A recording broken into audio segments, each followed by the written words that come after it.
We just got some big news. George Kittle's going to the IR. And on top of that, we're waiting on Brock Bowers. So we're hurting at tight end with some of these fantasy football teams. We got to look at the tight ends off the waiver wire. Unless you got a backup, you're looking at some of these tight ends on the waiver wire this week. We're going to run through some of the top 10s, see who we can pick up, see who we can stash, everything else. But before we dig in, you need to click that subscribe button right now. We're going deeper than anybody else on the waiver wire. I will have another one out for wide receivers later on today.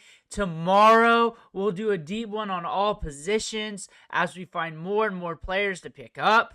We're going to help you set your lineups with rankings, covering the matchups, and on top of that, battle videos. So you make your decisions. Click that button. Stop missing out. We got more coming at you. George Kittle, Brock Bowers.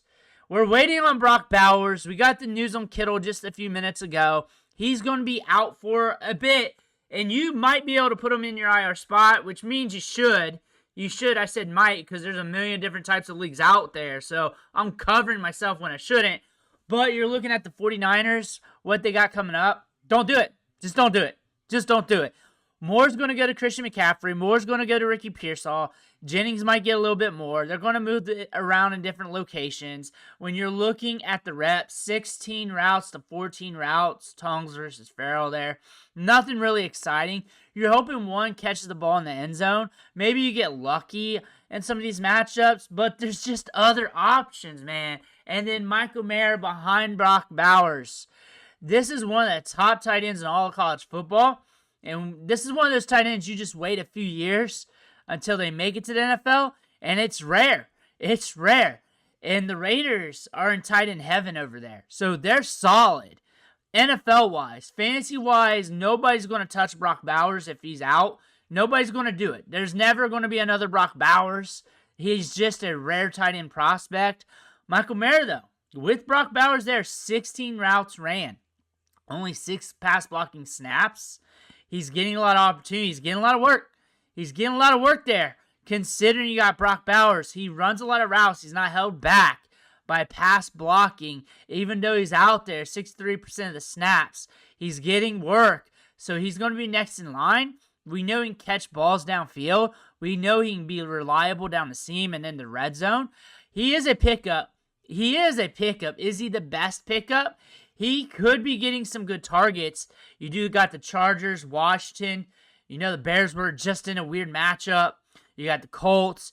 You do have some interesting matchups coming up, but that's if Bowers is out and you're not 100% for sure. Kittle's definitely going to be out, so you may want to look at him. Juwan Johnson is the top tight end right now on the waiver wire. 11 targets. Spencer Rattler looked his way.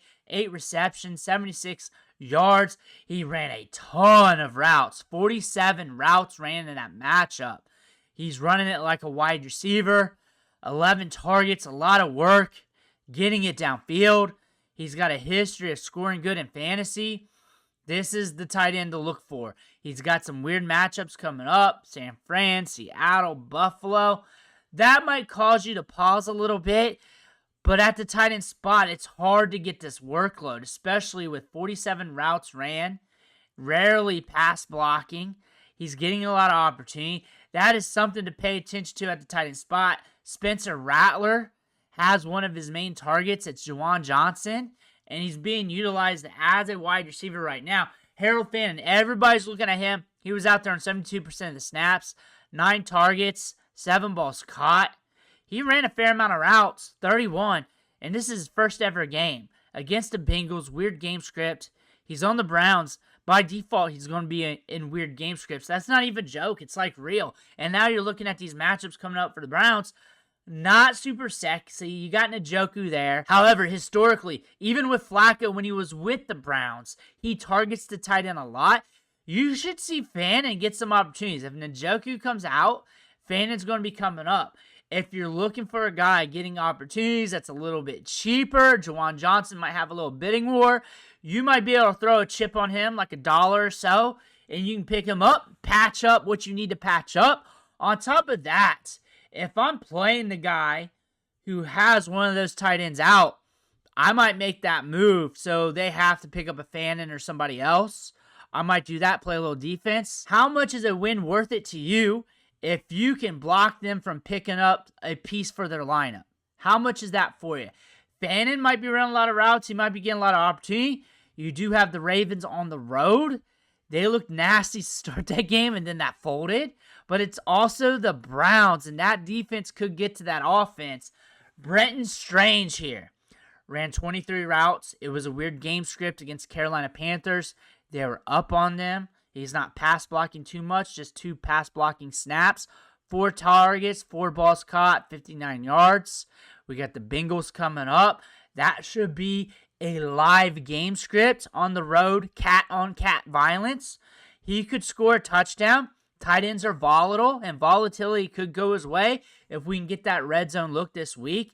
Chig Okonkwo, we have Cam Ward. He's slinging it. He could have had a little bit better numbers, too, if some of those wide receivers made those plays. They were tough ones, but it was a tough matchup against the Broncos here. 4 targets. We ran 28 routes. He's just this reliable tight end that off and on throughout the season that will have his moments where he's good for fantasy football, but he is getting some work. He is getting some opportunity. Dalton Schultz, 5 targets. We got Tampa Bay coming up. They allowed fantasy points to Kyle Pitts. This could be a money ball pickup in a deeper league, or if you're really, really, really pressed, it shouldn't be right now, but you could be. 21 routes ran. They have 4 targets here on PFF, 5 targets there on Sleeper. Who is right, who is wrong? We still got 28 yards and 3 balls caught. 21 routes, 1 pass blocking snap. Really depends on game script. I imagine those wide receivers are going to cook a little bit more next week. I think that game script's going to be fire against Tampa Bay. I think they're going to come up strong, come up firing. Schultz will probably get 4 or 5 targets a game anyways. So looking at that going forward, you got Jacksonville on the road, Tennessee, that could be an ugly one, Baltimore could be an ugly one. Maybe $1 or a free pickup after waivers have ran if you want to be a cheap ass. Darren Waller is your stash play. The Dolphins looked horrible, and you're going to be able to throw on the Dolphins all day long. So they're going to be in some game scripts where they're going to have to play catch up. And if he's back healthy running routes, and maybe it's later in the season, he could have some sneaky moments. That could definitely happen. We saw that with Jonnu Smith last year, and Darren Waller, once he gets acclimated. You got the Carolina Panthers in week 5. You got the Chargers coming up. You got the Falcons on the road. You got some lit game scripts coming up. That's something to pay attention to when he gets back, once he starts getting acclimated. Maybe this is an alternative stash. Like, you don't like the running backs, you don't care. You don't like the wide receivers. You're in a 14-man league. You want something different. You don't like the tight end you got anyways, but you want something to stash. This could be it. He is a stash tight end, and they're going to get torched in the passing game. The Dolphins are. They're going to be in game scripts where they got to throw the ball. That does not mean they're going to be good with it. There's a chance that they're not. There's a chance they could be bad with it. But I also have this information, and I'm going to call that out because we saw that in the joint practices in training camp. The DB's getting torched, lit up, and we mentioned that during that time. But that could create opportunities for Waller. We're looking at Jalen Waddle. We're looking at Tyreek Hill. Things are happening with them. Darren Waller could be in a sneaky situation down the line as a stash, but it has to fit what you have with your fantasy team.